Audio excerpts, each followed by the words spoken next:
d'Abidjan, puisque toutes deux font partie d'une grande famille des écoles nationales à vocation régionale, l'une dans le domaine maritime, l'autre dans le domaine cyber.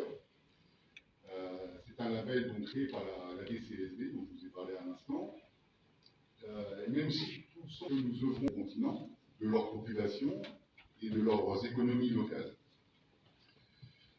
L'actualité de ces dernières années, et particulièrement depuis plusieurs mois, nous montre au quotidien la menace quotidienne, protéiforme, qui plane sur nos pays respectifs. Et qu'il nous faut renforcer la résilience de nos pays face à la menace cyber, puisque c'est bien de cette menace contre laquelle nous formons criminels, qu'elle soit une menace contre la sécurité informatique, la cybergouvernance, pour mieux se préparer à la menace ou à la recherche de renseignements numériques pour anticiper cette menace et prévenir nos gouvernements des menaces en préparation. Avant tout, nous remercions vivement Monsieur le directeur général de l'ENA et toute son équipe pour l'hébergement déjà de l'ENVR quotidiennement. Il nous a prié de bien vouloir l'excuser également, puisqu'il y a des examens en cours au sein de l'ENA et nous comprenons fort bien son indisponibilité. Au nom de Monsieur le directeur général de l'Académie régionale des sciences et techniques de la mer d'Abidjan, toute la joie qui nous anime de pouvoir organiser une session de formation sur la cybercriminalité en terre sénégalaise, qui nous accueille avec sa légendaire hospitalité. C'est la 4e fois que l'ISMI délocalise ses formations à Dakar. La dernière était celle de novembre-décembre 2023, organisée sur la cybersécurité niveau 1, en partenariat avec l'École nationale de cybersécurité à vocation régionale. L'ISMI est l'école de l'Académie régionale des sciences et techniques de la mer, en charge de la formation et du renforcement des capacités des personnels civils et militaires des États du Golfe de Guinée en matière de sécurité et de sûreté maritime et portuaire. Sa création s'inscrit dans le cadre de la mise en œuvre des résolutions du sommet de Yaoundé sur la sécurité et la sûreté maritime de juin 2013. Je voudrais, à ce stade de mon allocution, charger notre chère modératrice, Mme K, en charge de la communication à la Haute Autorité de Sécurité et Sûreté Maritime du Sénégal, à la ASMA, de bien vouloir transmettre à M. le secrétaire général de la ASMA tous nos remerciements pour son appui, pour avoir autorisé et facilité la mise en œuvre de cette formation à Dakar.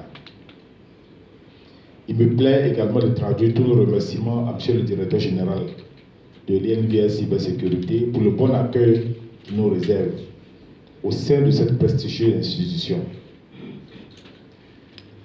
Le contenu pédagogique de cette formation est entièrement fourni par l'INVS Cybersécurité qui, par ce fait, confirme son statut de centre d'excellence régional en matière de formation dans le cadre administratif, originaire du Cap-Vert, de la Côte d'Ivoire, du Gabon, de la Gambie, de la Guinée-Bissau, du Libéria, de la Sierra Leone et du Sénégal.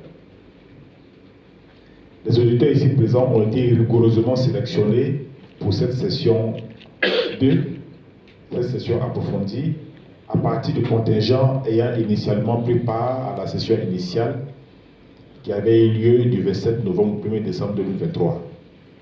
Donc nous avons voulu faciliter la tenue de cette session d'ouverture pour pouvoir aller rapidement à l'essentiel. Les autorités, mais également de notre fructueuse coopération bilatérale avec la France, de remercier vivement M. le directeur de l'ISMI pour son engagement, sa détermination, sa compréhension des enjeux et des défis dans le domaine du renforcement des capacités des acteurs du monde de la mer d'une façon générale, mais également des acteurs de la sécurité et de la défense. Mesdames et messieurs, comme vous le savez, le numérique occupe une place importante dans la vision de nos nouvelles autorités. Il constitue un levier de simplification, de perfectionnement et d'efficacité des politiques publiques. Il implique également la transformation des organisations et des métiers, notamment ceux de la défense, de la sécurité et de la sûreté, pour la protection de nos infrastructures vitales, des personnes et de leurs biens. La formation et le renforcement des capacités des acteurs sont des piliers importants. La formation qui nous réunit aujourd'hui, intitulée La cybercriminalité en milieu maritime niveau 2, s'inscrit dans cette vision stratégique. Mesdames et messieurs, dans cette ère du numérique en perpétuel mouvement, les cybermenaces sont omniprésentes et de plus en plus sophistiquées. Il est donc impératif de reconnaître que les attaques peuvent se produire non seulement dans le monde terrestre, mais aussi sur les océans du monde. Les navires modernes sont devenus des environnements hautement connectés, exploitant la technologie pour optimiser leurs opérations et leur sécurité. Cependant, cette interconnectivité accrue expose également ces navires à des cyberattaques potentielles, de la piraterie informatique, ciblant des systèmes de navigation et de communication, à la manipulation malveillante des systèmes de contrôle des navires, à la désinformation et aux menaces diverses qui sont en constante évolution. Face à de telles situations, la lutte contre la cybercriminalité en milieu maritime revêt une importance capitale. Tout incident de cybersécurité doit être traité avec le même sérieux que celui constaté en milieu terrestre. Cela inclut la préservation des preuves numériques, la collecte d'informations pertinentes, la documentation minutieuse de la scène de crime informatique. La gestion appropriée de cet environnement criminel en milieu maritime présente des défis. Et les conditions environnementales changeantes, les contraintes de temps et la complicité des systèmes à bord sont des éléments importants à prendre en compte dans la collecte et dans l'analyse des preuves numériques. De plus, la coordination entre les autorités maritimes, les organisations d'application de la loi et les experts en cybersécurité, cette collaboration est importante pour assurer une réponse efficace et coordonnée. Mesdames et messieurs, comme vous le savez, en négligeant l'importance de la lutte contre la cybercriminalité en milieu maritime, les États risquent de sous-estimer les conséquences graves que les cyberattaques peuvent avoir sur la sécurité maritime, la navigation et même sur la vie humaine.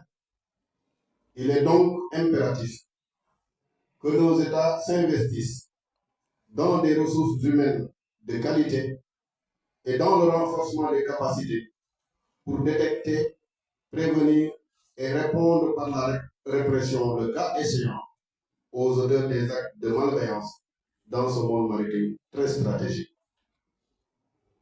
Pour conclure mon propos, je voudrais insister sur le fait constant que la lutte contre la cybercriminalité en milieu maritime est un élément essentiel pour la sécurité, la stabilité de nos États et la paix dans le monde. Mesdames et messieurs, en reconnaissant son importance et en investissant dans la capacitation des acteurs, nous pourrions mieux protéger nos océans, nos navires et nos infrastructures maritimes contre les menaces cybernétiques croissantes.